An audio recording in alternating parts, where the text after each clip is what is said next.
दोस्तों, देवगुरु बृहस्पति और शनि का एक ऐसा विलक्षण योग अक्सर जन्म कुंडलियों में देखने को मिलता है, जिस योग के चलते जातक को रोज अपने जीवन में कंप्रोमाइज करके जीना पड़ता है।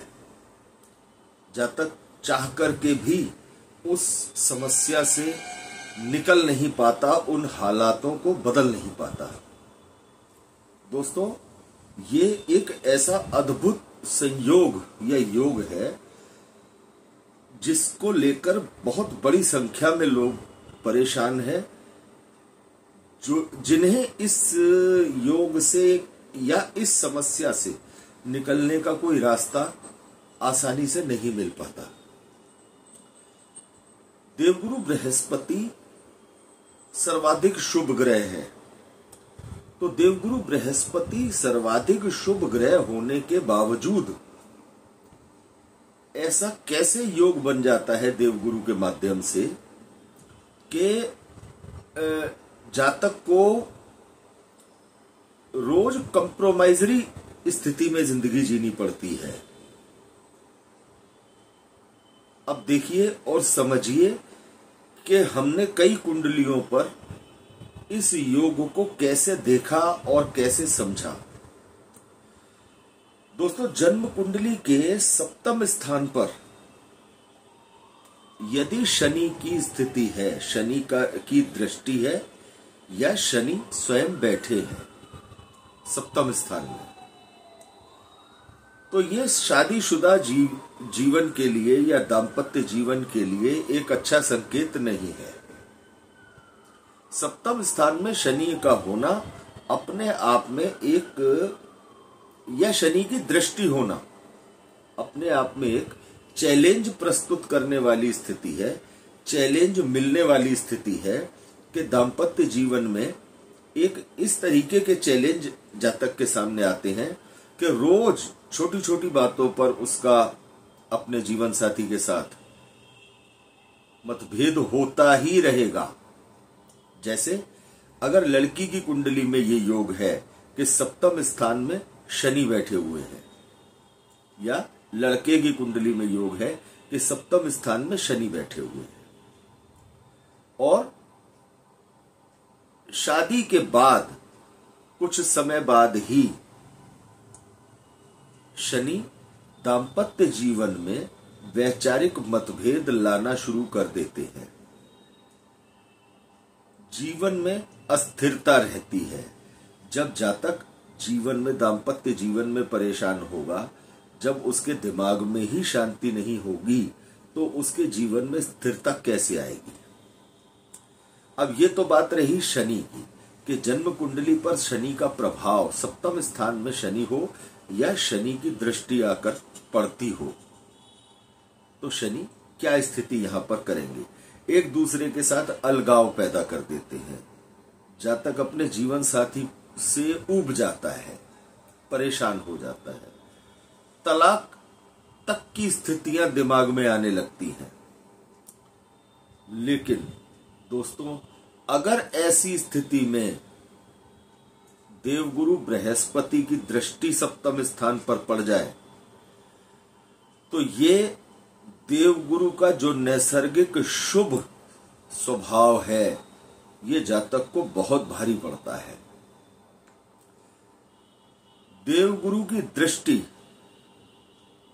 तलाक नहीं होने देती, और शनि का सप्तम पर प्रभाव जीवन में शांति नहीं आने देता।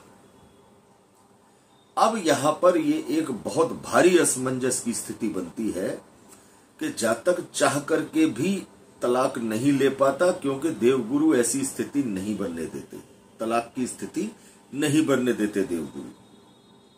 बहुत बड़ी संख्या में हमने लोगों की कुंडली में ये योग देखा।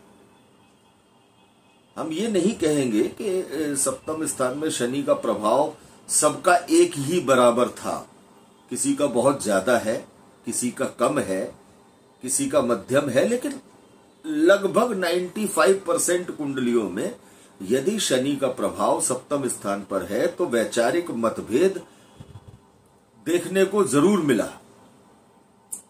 और उसके ऊपर यदि देवगुरु बृहस्पति की दृष्टि सप्तम स्थान पर आ रही है तो देवगुरु आसानी से तलाक नहीं होने देंगे। अब यहां ये स्थिति बन जाती है कि तलाक देवगुरु होने नहीं देंगे और जीवन में शांति है नहीं, शनि की वजह से वैचारिक मतभेद है। तो ऐसे में जातक क्या करेगा? ऐसे में जातक सिर्फ रोज एक नए कंप्रोमाइज के साथ जीवन बिताएगा।